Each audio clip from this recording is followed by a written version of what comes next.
Resistors in parallel, रोधाची समांतर जोडणी. Resistors are said to be connected in parallel when their ends are connected at both sides as shown in figure 3.9.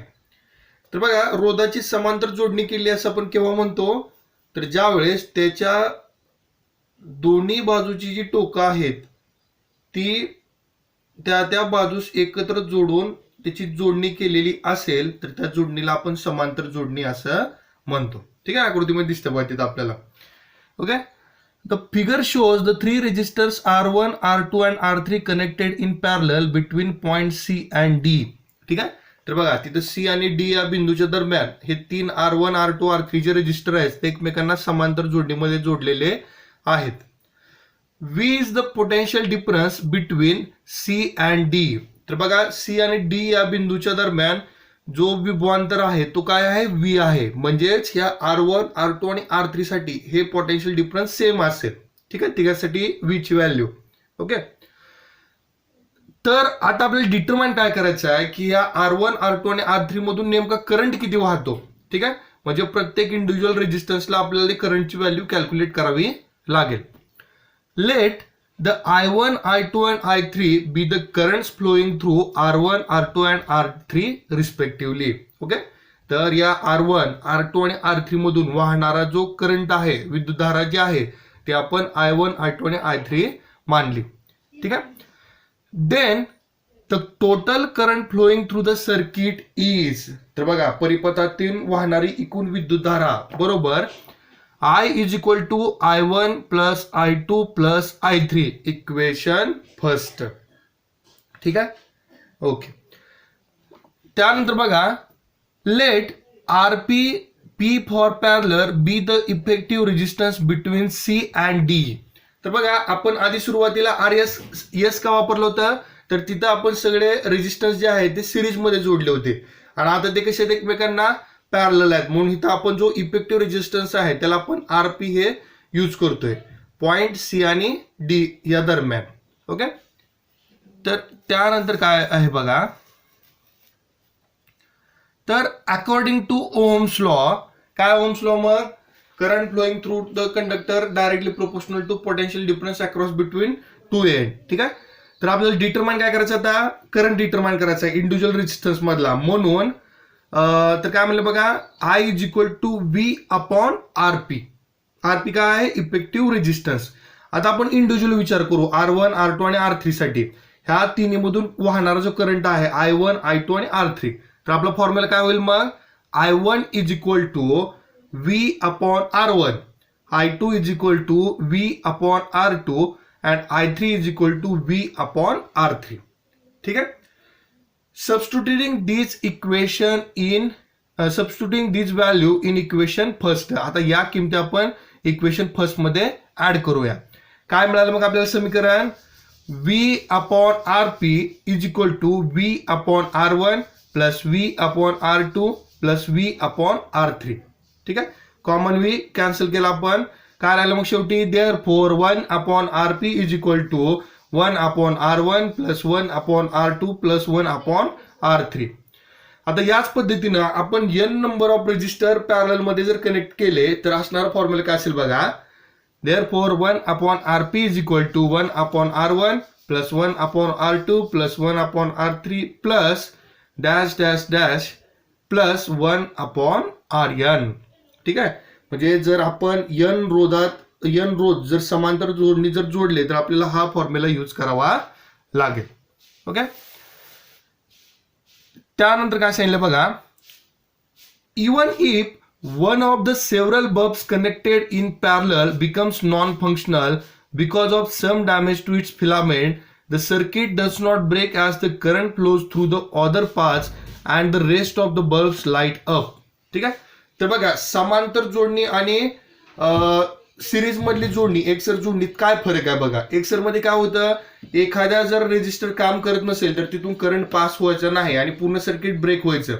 पण इथं आपण काय केलंय, एकमेकांची समांतर जोडणी केलेली आहे. म्हणजे समजा R1 मध्ये काय प्रॉब्लेम झाला तर तेवढाच पाथ फक्त काय होईल, बंद होईल. R2 आणि R3 मधून करंट जो आहे तो फ्लो होत राहणार आहे.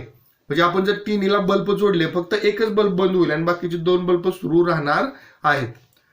When several bulbs are connected in parallel, they emit the same amount of light as when they are connected individually in the circuit, while bulbs connected in series emit less light than when connected individually. Okay, आणखीन एक फरक बघा. तर बघा, ज्यावेळेस आपण समांतर जोडणीमध्ये बल्ब जोडतो त्यावेळेस त्यांचा जो उजेड आहे तो ज्यावेळेस आपण एकटे एकटे जोडतो तेवढा सारखाच प्रखर उजेड पडतो. ठीक आहे. पण एकसर जोडणीमध्ये काय होत होतं, त्यांचा जो मूळ प्रकाश आहे तेवढी तीव्रता आपल्याला पाहायला मिळत नव्हती. ओके. त्यानंतर बघा नेक्स्ट पेज वरती काय सांगितलं मग. ठीक आहे. तर if a number of resistors are connected in parallel, जर दिलेले रोध समांतर जोडणीत जोडले असतील तर काय काय असेल बघा मग. The inverse of effective resistance is equal to the sum of the inverse of individual resistance. जोडलेल्या सर्व रोधांच्या व्यस्तांकाची बेरीज ही परिणामी रोधाच्या व्यस्तांका इतके असते. बघा तिथे वरती दिले 1/Rp is equal to 1/R1 plus 1/R2 plus 1/R3. The current flowing through an individual resistor is proportional to the inverse of its resistance, and the total current flowing through the circuit is the sum of the currents flowing through the individual resistors. प्रत्येक रोधातून वाहणारी विद्युतधारा ही रोधाच्या व्यस्त प्रमाणात असते व परिपथातून वाहणारी एकूण विद्युतधारा ही सर्व रोधातून स्वतंत्रपणे वाहणाऱ्या विद्युतधारेच्या बेरजी इतकी असते. ठीक आहे. The potential difference across all resistors is the same. प्रत्येक रोधाच्या टोकादरम्यानचे विभवांतर हे समान असते, हे लक्षात घ्या. आपण सी आणि डी या पॉइंटच्या दरम्यान हे R1, R2 आणि R3 असे 3 रोध जोडलेत. ठीक आहे. त्यामुळं ह्या सी आणि डी साठी विभवांतर V आहे आणि तेवढंच ह्या R1, R2 आणि R3 साठी सुद्धा असणार आहे. The effective resistance of resistor connected in parallel is less than that the least resistance of individual resistor. रोधाच्या समांतर जोडणीचा परिणामी रोध हा त्या जोडणीतील रोधाच्या स्वतंत्र किमतीपेक्षा कमी असतो. ठीक आहे. आपण पुढे उदाहरणात बघू त्यावेळेस तुमच्या लक्षात येईल गोष्ट. This arrangement is use to reduce the resistance in a circuit. तर बघा, ही जोडणीचा वापर कशासाठी केला जातो, तर परिपथातील रोध तुम्हाला कमी करायचा असेल त्यावेळेस हिचा वापर केला जातो. ओके. ठीक आहे. तर आता बघा एक उदाहरण दिले सुरुवातीला. काय सांगितले मग, तर resistors having resistance of 15 ohm, 20 ohm and 10 ohm are connected in parallel.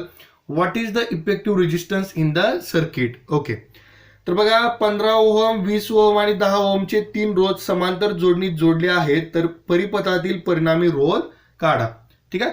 R1 किती आहे 15 ohm, R2 20 ohm, R3 10 ohm. ठीक आहे. आपला फॉर्म्युला काय मग 1/Rp is equal to 1/R1 plus 1/R2 plus 1/R3. Value put करा. 1/Rp is equal to 1/15 plus 1/20 plus 1/10. ठीक आहे. छेद समान करून घ्या.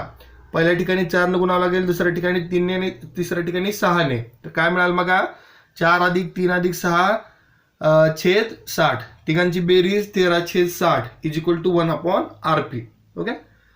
तर हे काय केलं 1/Rp क्रॉस मल्टिप्लिकेशन केलं आणि शेवटी काय मिळालं बघा Rp इज इक्वल टू 60/13 बरोबर 4.615 ओहम. ठीक आहे.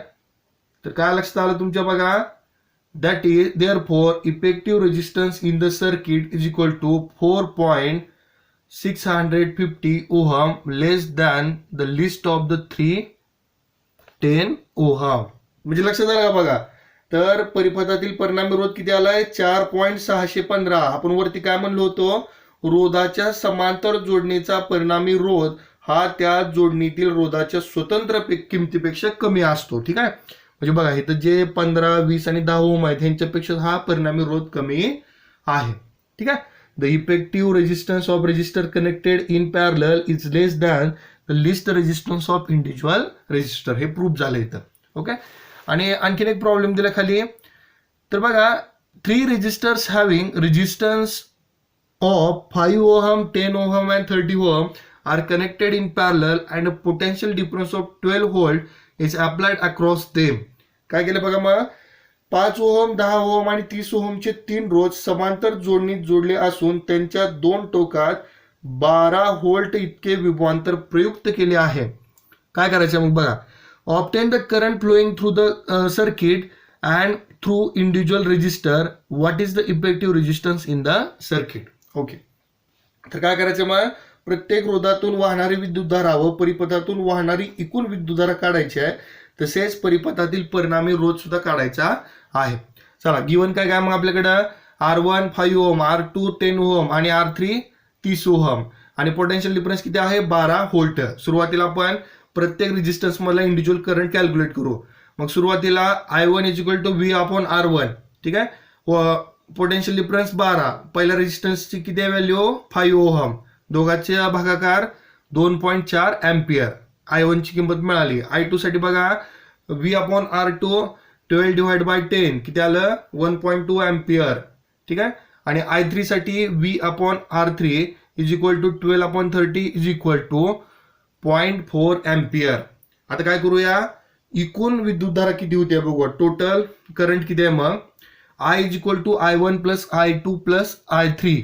ओके, ठीक आहे. तर या तिघांची बेरीज जी आहे किती येईल बघा मग 2.4 अधिक 1.2 अधिक 0.4 4 अँपियर आले. तर आता इफेक्टिव्ह रेजिस्टन्स काढू आपण. तर काय फॉर्म्युला मग 1/RP is equal to 1/R1 plus 1/R2 plus 1/R3. Okay, किमती ठेवा मग किती आहे 1/5 अधिक 1/10 1 अधिक 1/30. छेद समान करा. पहिल्या ठिकाणी 6 ने गुणावं लागेल, दुसऱ्या ठिकाणी 3 ने आणि शेवटी 1 ने गुणावं लागेल. किती आलं मग 6 अधिक 3 अधिक 1/30. ओके, तिघांची बेरीज 10 भागिले 30 1/3 आलं is equal to 1/RB. Cross multiplication करा, काय मिळालं मग तर इफेक्टिव्ह रेजिस्टन्स 3 ओहम इतका आहे. ओके, परिपथातील परिणामी रोध 3 ओहम आणि current flowing through the resistance 5 ohm 10 ohm and 30 ohm is 2.4 ampere 1.2 ampere and 0.4 ampere respectively. ठीक आहे. म्हणजे बघा 3 ओहम आणि 5 ओहम आणि 5 ओहम 10 ओहम आणि 30 ओहमच्या रोधातून वाहणारी विद्युतधारा अनुक्रमे 2.4 अँपियर 1.2 अँपियर आणि 0.4 अँपियर आणि the total current flowing through the circuit is 4 ampere आणि एकूण विद्युतधारा किती आहे मग 4 अँपियर इतकी आहे.